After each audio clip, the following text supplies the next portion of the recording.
My day used to start with a knot in my stomach and end with a racing heart. Anxiety was a constant deafening alarm I couldn't turn off. But what if I told you I found the off switch? I traded the daily dread and sleepless nights for genuine peace by adopting 5 incredibly simple habits. You can do the same as me by following these habits. In this video, I'll show you the exact habits that helped me get my life back from anxiety. We're going to cover a foundational breathing technique, a physical reset, and even an emergency anxiety stopper that can pull you back from the edge of a panic attack. And stick with me, because the third habit is the one that was a total game changer, the one I wish I had known years ago. This isn't about fighting anxiety, it's about making it irrelevant. Before we get into the solutions, let's quickly reframe the problem. I used to think anxiety was a personal failing, a weakness I had to hide. But anxiety isn't you, it's a mechanism. Think of it like a smoke alarm in your house. A working alarm is great. It alerts you to real danger. But an anxious mind is like a smoke alarm that's way too sensitive. It goes off when you're just making toast. There's no real fire, but the alarm is deafening, and your body reacts as if the house is burning down. That's your fight or flight response kicking in constantly,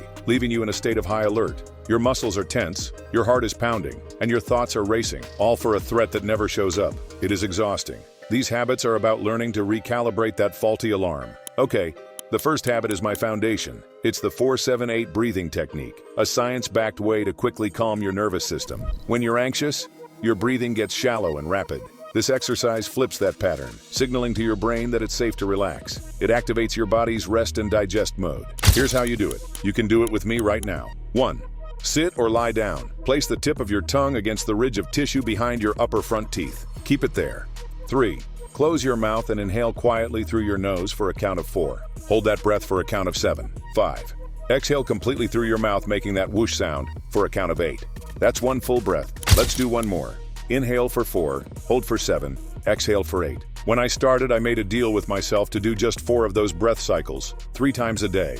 In a moment of rising panic at the grocery store, I'd do it. Before a tough conversation, I'd do it. It became my anchor. It's not about stopping the thoughts. It's about calming your body first. When the body is calm, the mind often follows. Anxiety doesn't just live in your head, it takes up residence in your body, in that clenched jaw and those tense shoulders. This next habit is a simple 5-minute yoga routine to sign a peace treaty between your mind and body. This isn't about flexibility, it's about releasing stored-up tension. You can follow the positions and pause the video while doing them, or write them down for a later time. Start in child's pose, kneel, sit back on your heels and stretch your arms forward. Take a few deep breaths. Then on your hands and knees, flow through a few rounds of cat-cow. Inhale as you arch your back, exhale as you round your spine. Connect your breath to the movement. Next, tuck your toes and lift your hips into a downward dog. Gently pedal out your feet. Walk your feet to your hands and slowly roll up to standing. Finally, sit comfortably. Close your eyes for 1 minute and return to your 4-7-8 breath. This routine became a non-negotiable part of my morning. It's a 5-minute declaration that says, I am here, in my body, and I am choosing to let go.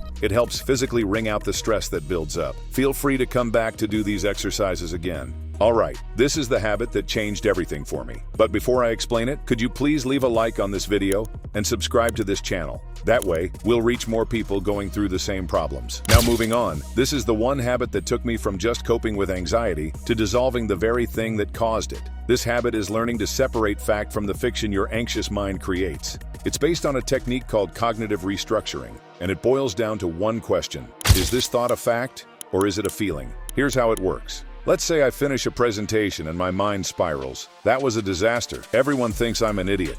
I'm getting fired. The old me would have accepted this as 100% true. The new me stops and asks the question, is it a fact that everyone thinks I'm an idiot? Number. That's a story. What are the actual facts? The facts are, I gave the presentation.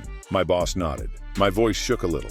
By seeing the difference between objective reality and the story I'm telling myself, the thought loses its power. I can then reframe it with something more accurate. I felt nervous, but I got through it, and I'm proud of myself for doing something that scares me. This isn't toxic positivity, it's about being accurate. You stop being a victim of your thoughts and become an observer of them. It is the key to long-term freedom. This habit is subtle, but its effect is massive. I used to fuel myself with caffeine and sugar, and then wondered why my engine was always sputtering with anxiety. The truth is, our brains are profoundly affected by what we eat, and there's a lot of research linking diet and mental health. You don't need a complete overhaul. Just make small, consistent anxiety-reducing swaps.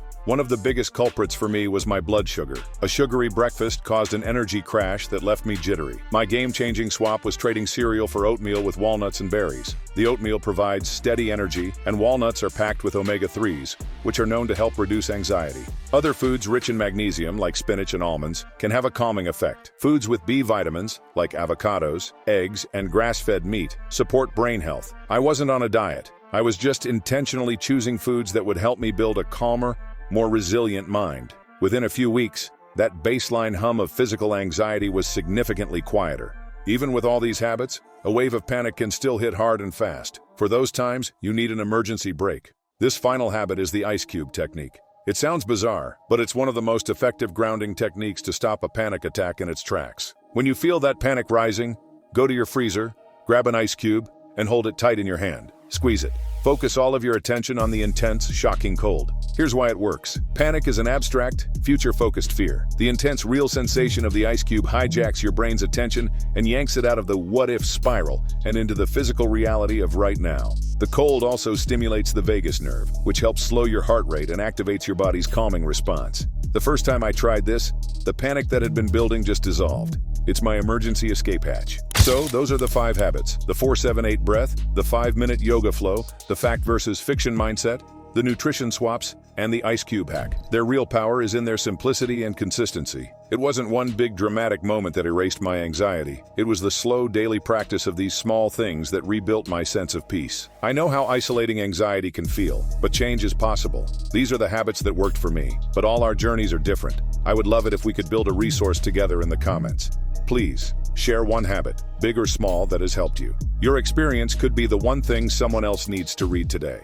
Also remember that you're never in this alone. So let's give each other that extra bit of positive energy in the comments below. And if you want to take a literal step further to fix your anxiety, check out my video on the incredible benefits of walking 10,000 steps a day. The research on how movement transforms your mood is absolutely mind-blowing, and it pairs perfectly with everything we just discussed. I'll link it right up here. If you found this video helpful, please consider subscribing and sharing it. And please remember, I'm sharing my personal experience. This is not a substitute for professional medical advice. If you are struggling, reaching out to a qualified therapist or doctor is one of the bravest steps you can take. You don't have to do this alone.